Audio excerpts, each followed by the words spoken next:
ಕನ್ನಡ ಜಾಣೆ ನಮಸ್ಕಾರ. ಇವತ್ತು ಕಮಲಾಸನ್ ಕನ್ನಡದ ವಿರೋಧದ ಬಗ್ಗೆ ಹೇಳಿಕೆ ಕೊಟ್ಟಾಗ ನಾವು ಅದನ್ನೇ ಸುತ್ತನೇ ಗಿರಟಿ ಹೊಡಿತಾ ಇದ್ವಿ. ಇವತ್ತು ಕಮಲಾಸನ್ ಬಗ್ಗೆ ಚರ್ಚೆ ಮಾಡ್ತಾ ಇದ್ವಿ. ಅಥವಾ ಶಿವರಾಜ್ ಕುಮಾರ್ ಇದ್ರು, ಶಿವರಾಜ್ ಕುಮಾರ್ ಖಂಡಿಸ್ಬೇಕಾಯ್ತು ಅಂತಲೋ ಮತ್ತೊಂದು ಶಿವರಾಜ್ ಕುಮಾರ್ ಬಗ್ಗೆ ಮಾತಾಡ್ತಾ ಇದ್ವಿ. ಆದರೆ ಎಲ್ಲಕ್ಕಿಂತನೂ ಮುಖ್ಯ ಕನ್ನಡಕ್ಕೆ ಮಾಡಿದ ಘೋರ ದ್ರೋಹ ಇದೆಯಲ್ಲ, ಕನ್ನಡವನ್ನು ಕಾಲ ಕಸವ ಕಂಡಂಥದ್ದು ಇದೆಯಲ್ಲ, ಅದ್ರ ಬಗ್ಗೆ ಮಾತಾಡ್ತಾ ಇಲ್ಲ. ನಿಜವಾಗ್ಲೂ ಸಹ ಕಮಲಾಸನ್ನು ಹೇಳಿದ್ದು ಕನ್ನಡ ತಮಿಳಿಂದ ಹುಟ್ಟಿದೆ ಅಂತ, ತಮಿಳಿನಿಂದ ಕನ್ನಡ ಹುಟ್ಟಿದೆ ಅಂತ ಹೇಳಿದ್ದು, ಅದನ್ನ ಕನ್ನಡದ ವಿದ್ವಾಂಸರು ಮಾತಾಡಬೇಕು, ಇಲ್ಲಿ ಭಾಷಾಶಾಸ್ತ್ರಜ್ಞರು ಮಾತಾಡಬೇಕು, ಮುಖಕ್ಕೆ ಹಿಡಿಬೇಕು. ನೋಡಪ್ಪ ಸಾಕ್ಷಿ ಹಿಂಗಿದೆ ಅಂತ ಹೇಳ್ಬಿಟ್ಟು, ಇದು ದೊಡ್ಡ ವಿಚಾರ. ಅದರಿಂದ ನಮ್ಮ ನಾಡಿಗೆ ದೊಡ್ಡ ಹಾನಿ ಆಗಲಿಲ್ಲ, ಮತ್ತೊಂದಾಗಲಿಲ್ಲ. ನಿಜವಾಗ್ಲೂ ಸಹ ನಮ್ಮ ಕನ್ನಡಕ್ಕೆ ಬಹಳ ದೊಡ್ಡ ಮೋಸ, ಒಂದು ರೀತಿ ವಂಚನೆ ಆಗಿದ್ದು, ನಮ್ಮಿಂದನೇ ಅಧಿಕಾರ ಪಡ್ಕೊಂಡು, ನಮ್ಮಿಂದನೇ ತಿನ್ಕೊಂಡು ಹುಣ್ಕೊಂಡು ಮಜಾ ಉಡಾಯಿಸ್ತಿರುವ ಜನಗಳು ನಮ್ಮ ಕನ್ನಡಕ್ಕೆ ಮಾಡಿರುವ ಘನಘೋರ ದ್ರೋಹದ ಬಗ್ಗೆ ಮಾತಾಡಬೇಕು. ಯಾರು ಅಂದರೆ ಇನ್ಯಾರು ಅಲ್ಲ, ನಮ್ಮ ಘನತೆವೆತ್ತ ಪ್ರಧಾನಮಂತ್ರಿಗಳು, ಶ್ರೀ ಪ್ರಧಾನಮಂತ್ರಿ ನರೇಂದ್ರ ಮೋದಿಯವರೇ ಕನ್ನಡವನ್ನ ಕಾಲ ಕಸವಾಗಿ ಕಾಣ್ತಾ ಇದ್ದಾರೆ. ನಿಮ್ಗೆ ಹೋದ ಸಲ 26 MP ಕೊಟ್ಟಿದ್ವಿ, ಈ ಸಲ ಒಂದೆಷ್ಟು ಜನ MP ಕೊಟ್ಟಿದ್ದಾರೆ ಗೊತ್ತಿದೆ. ನಿಮ್ಗೆ ಅಧಿಕಾರ ಉಳಿಲಿಕ್ಕೆ ಕರ್ನಾಟಕದಲ್ಲಿ ಏನಾದರೂ 10 ಜನ ಕಮ್ಮಿ ಆಗಿದ್ರೆ ನಿಮ್ಗೆ ಈ ಸಲ ಪ್ರಧಾನಿ ಆಗ್ತಾ ಇರಲಿಲ್ಲ. ಕರ್ನಾಟಕದಲ್ಲಿ ಕೊಟ್ಟಿದ್ದಾರೆ. ಇಷ್ಟೆಲ್ಲ ಕೊಟ್ಟು ಒಂದು ಸಣ್ಣ ಕೃತಜ್ಞತೆ ಬೇಡವ ನಿಮಗೆ? ಯಾವ್ದು ಹೇಳ್ತಿದ್ದು ನಿಮ್ಗೆಲ್ಲ ಗೊತ್ತಿದೆ, ಇಷ್ಟೊತ್ತಿಗೆಲ್ಲ ಅರ್ಥವಾಗಿರುತ್ತೆ ನಾನು ಯಾವ್ದ್ರ ಬಗ್ಗೆ ಮಾತಾಡ್ತಾ ಇದ್ದೀನಿ ಅಂತ. ಕನ್ನಡವನ್ನ ಅಂತಾರಾಷ್ಟ್ರೀಯ ಮಟ್ಟದಲ್ಲಿ ಎತ್ತಿಡಿದಂತಹ, ಏನು ಗೊತ್ತಿರಲಿಲ್ಲ ಅಂತ ಅಲ್ಲ, ಈ ಕ್ಷಣಕ್ಕೆ ಇಡೀ ದೇಶ ಕನ್ನಡದ ಬಗ್ಗೆ ಮಾತನಾಡುವ ಅಥವಾ ಜಗತ್ತು ಮಾತಾಡುವ ರೀತಿಯಲ್ಲಿ ಮಾಡಿದಂತಹ ಸಾಧನೆಯನ್ನು ಮಾಡಿದಂಥ ಬಾನು ಮುಸ್ತಾಕ್ ಗೊತ್ತಲ್ಲ ನಿಮಗೆ. ನಮ್ಮ ಹೆಮ್ಮೆಯ ಕನ್ನಡತಿ, ಅವರ ಎದೆಯ ಹಣಿತೆ ಎನ್ನುವ ಒಂದು ಕೃತಿಗೆ ಬೂಕರ್ ಪ್ರಶಸ್ತಿ ಬಂದು ಜಾಗತಿಕ ಮಟ್ಟದ ಬಗ್ಗೆ ಚರ್ಚೆ ಆಗ್ತಾ ಇದೆ. ಕೋಟ್ಯಾಂತರ ಪ್ರತಿಗಳು ಇವತ್ತು ಕೋಟ್ಯಾಂತರ ವ್ಯವಹಾರ ಮಾಡ್ತಾ ಇದೆ, ಅಂದರೆ ಲಕ್ಷಾಂತರ ಪ್ರತಿಗಳು ಸೇಲ್ ಆಗ್ತಾ ಇದೆ. ಅವರ ಸಾಹಿತ್ಯದ ಬಗ್ಗೆ ಜಾಗತಿಕ ಮಟ್ಟದಲ್ಲಿ ಚರ್ಚೆ ಆಗ್ತಾ ಇದೆ. ಇಂಥ ಸಂದರ್ಭದಲ್ಲಿ ಸಣ್ಣ ಪುಟ್ಟದಕ್ಕೆಲ್ಲ, ಊಷಿದ್ಕೆ ಕೆಮ್ಮದಕ್ಕೆಲ್ಲ ಮಾತನಾಡುವ, ಪೋಸ್ ಕೊಡುವ ನಮ್ಮ ಪ್ರಧಾನಮಂತ್ರಿಗಳು ಒಂದು ಸಣ್ಣ ಅಭಿನಂದನೆ, ಅಂತಾರಾಷ್ಟ್ರೀಯ ಮಟ್ಟದಲ್ಲಿ ನಮ್ಮ ಕನ್ನಡಕ್ಕೆ ಅಂತ ಗೌರವ ಸಿಕ್ಕಿದಾಗ ಆ ಲೇಖಕಿಗೆ ಒಂದು ಸಣ್ಣ ಅಭಿನಂದನೆ ತಿಳಿಸೋಕ್ಕಾಗಿಲ್ವೇನು ಸ್ವಾಮಿ?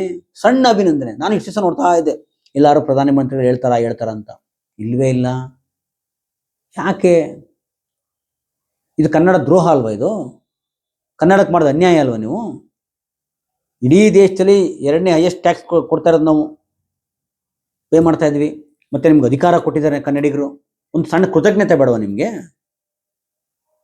ಇಷ್ಟು ಸಣ್ಣತನ, 140 ಕೋಟಿ ಇರುವ ದೇಶಕ್ಕೆ, ಜಗತ್ತಿಗೆ ಅಹಿಂಸೆಯನ್ನು ಬೋಧಿಸಿದಂಥ, ಬುದ್ಧನ್ ಕೊಟ್ಟಂಥ, ಗಾಂಧಿ ಕೊಟ್ಟಂಥ ಇಂಥ ಒಂದು ದೇಶಕ್ಕೆ ಪ್ರಧಾನಮಂತ್ರಿ ಇಷ್ಟು ಸಣ್ಣತನದಿಂದ, ಕರುಬುತನದಿಂದ ವರ್ತಿಸ್ತಾರ? ಇದು ಹೇಳಿ ಕೇಳಿ ಇದುವರೆಗಿನ ಪ್ರಧಾನಮಂತ್ರಿಗಳಲ್ಲೇ ಶೋಮ್ಯಾನ್ ಅಂದರೆ ಮೋದಿ. ಶೋಮ್ಯಾನ್, ಬರೀ ಫೋಟೋ, ಪೋಸು, ಕ್ಯಾಮ್ರಾ ಅಲ್ವಾ ದೊಡ್ಡ ಮಟ್ಟದಲ್ಲಿ. ಅಟ್ಲೀಸ್ಟ್ ನಿಮ್ಮ ಭಕ್ತರಿಗೆ ಹೇಳ್ಕೊಳಕಾರ ಮಾಡ್ಬೋದಿತ್ತಲ್ಲ. ನೋಡಿದ್ರಾ ನಮ್ಮ ಪ್ರಧಾನಮಂತ್ರಿಗಳು ಫೋನ್ ಮಾಡಿ ಬೂಕರ್ ಕೊಡಿಸ್ಬಿಟ್ರು ಅಂತ? ಇಷ್ಟೊತ್ತಿ ಬರ್ಕೊಂಡು ವಿಡಿಯೋ ಮಾಡ್ಕೊಂಡು ಬಾಯ್ ಬರ್ಕೊಂಡಿರಲ್ಲ. ಮೋದಿಯವರೇ ಕೊಡಿಸಿದ್ರು ಅಂತ ಹೇಳ್ಬಿಟ್ಟು. ನೀವು ಉಕ್ರೇನ್ ಯುದ್ಧ ನಿಲ್ಲಿಸ್ತಾರೋ ಫೋನ್ ಮಾಡಿ? ಅಲ್ವಾ? ಹೇಳ್ಬೋದಿತ್ತಲ್ಲ, ನಾವು ಅಲ್ಲಿ ಪ್ರಶಸ್ತಿಗೆ ಯಾಕೆ 3 ದಿವಸದಲ್ಲಿ ಯುದ್ಧ ನಿಲ್ಲಿಸ್ತೀವಿ ಅಂದರೆ ಇಲ್ಲಿ ಬೂಕರ್ ಅವಾರ್ಡ್ ಕೊಡಿಸ್ಬೇಕಾಗಿತ್ತು, ಅದ್ರಲ್ಲಿ ಬ್ಯುಸಿ ಆಗಿದ್ವಿ ಅಂತ ಹೇಳ್ಕೋಬೋದಿತ್ತು. ನಿಮ್ಮ ಭಕ್ತರು ಹಂಗೆ ಹೇಳ್ಕೊತಿದ್ರು. ಅದನ್ನೂ ಒಂದು ಚಾನ್ಸ್ ಮಿಸ್ ಮಾಡ್ಬಿಟ್ರಲ್ಲ. ಇಷ್ಟು ಸಣ್ಣತನದಿಂದ ವರ್ತಿಸ್ಬೇಕಾ?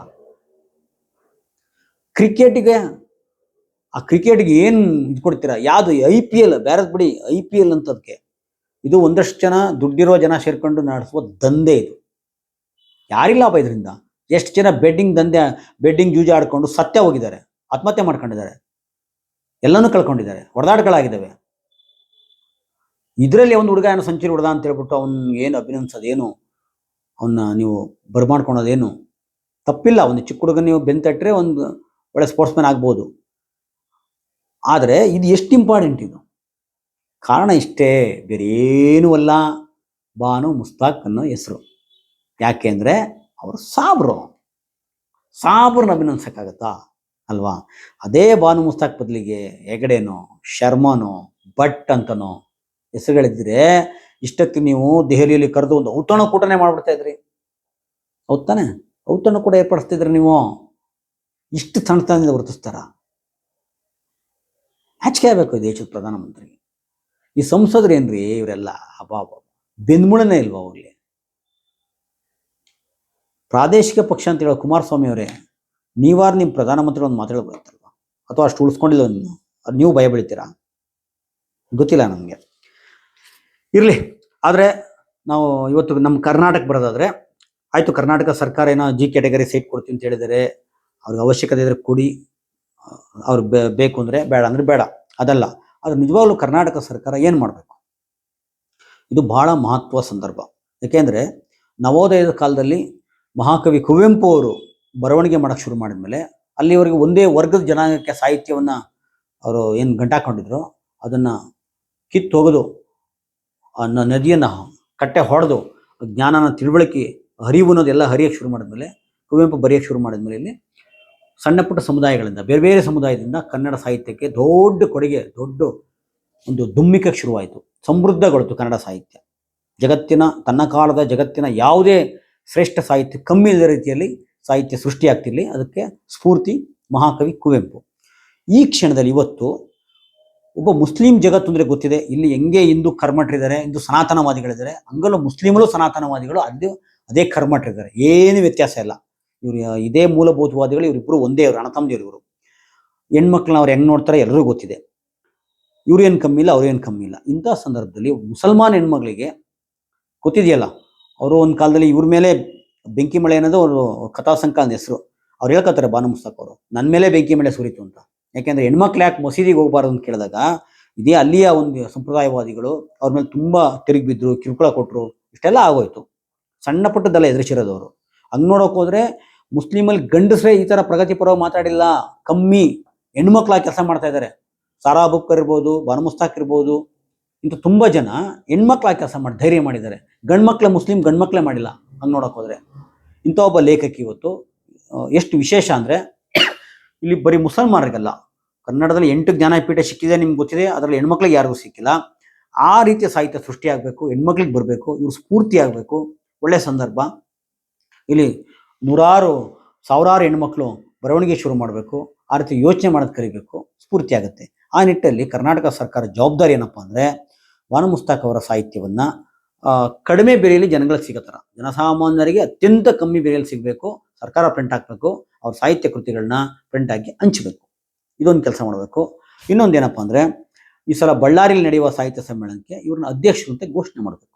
ಮತ್ತೆ ಕುತ್ಕೊಂಡು ಏನೇನು ಆಯ್ಕೆ ಅವೆಲ್ಲ ಬೇಡ, ಈ ಕತೆಗಳೆಲ್ಲ ಒಡೆಯೋದು ಬೇಡ. ಈ ಸಂದರ್ಭದಲ್ಲಿ ಇನ್ಯಾವ ಕೊಡ್ತೀರಿ ನೀವು? ಹಂಗೆ ನೋಡೋಕೆ ಹೋದರೆ ಇವರು ಜಾತಿಯ ಕಾರಣಕ್ಕೆ, ಧರ್ಮದ ಕಾರಣಕ್ಕೆ ಅವ್ರಿಗೆ ಸಿಗಬೇಕಾದಂಥ ಒಂದಷ್ಟು ಪ್ರಚಾರನೂ ಮತ್ತೊಂದು ಸಿಕ್ಕಿಲ್ಲ. ಜಾಗತಿಕವಾಗಿ ಸಿಗ್ತಾ ಇದೆ. ಜಾಗತಿಕ ಹೆಮ್ಮೆ ಪಡಬೇಕಾಗಿತ್ತು. ಮೀಡಿಯಾಗಳು ಮತ್ತೊಂದೆಲ್ಲ ಇಲ್ಲವೇ ಇಲ್ಲ ಅಂತ ಹೇಳ್ಬೋದು. ಇವ್ರಿಗೆ ಗೊತ್ತಿದೆಯಲ್ಲ, ಇವರ ತಾರತಮ್ಯ, ಇವರ ಹೇಳ್ತಾರೆ ಅವರವರ ಕುಟುಂಬದ ಅಥವಾ ಜಾತಿಯ ಪ್ರೀತಿ, ಧರ್ಮದ ಪ್ರೀತಿ, ಇದು ಅಸಹ್ಯ. ದೇಶದ ಪ್ರಧಾನಮಂತ್ರಿ ಸಣ್ಣತನ ಮಾಡ್ತಾವ್ರೆ ಅಂದರೆ ಈ ಮೀಡಿಯಾದಲ್ಲಿ ಮಾಡಲ್ವಾ? ಇವರು ಹಂಗೆ ಮಾಡ್ತಾರೆ. ಆದರೆ ಕರ್ನಾಟಕ ಸರ್ಕಾರ ಇಷ್ಟು ಕೆಲಸ ಮಾಡಬೇಕು ಅಂತ ಹೇಳ್ತಾ, ಮತ್ತು ಬಾನು ಮುಸ್ತಾಕ್ ಅವರಿಗೆ ಮತ್ತೊಬ್ಬೆ ಅಭಿನಂದನೆ ತಿಳಿಸ್ತಾ ನನ್ನ ಮಾತು ಮುಗಿಸ್ತೀನಿ. ನಮಸ್ಕಾರ ಸರ್.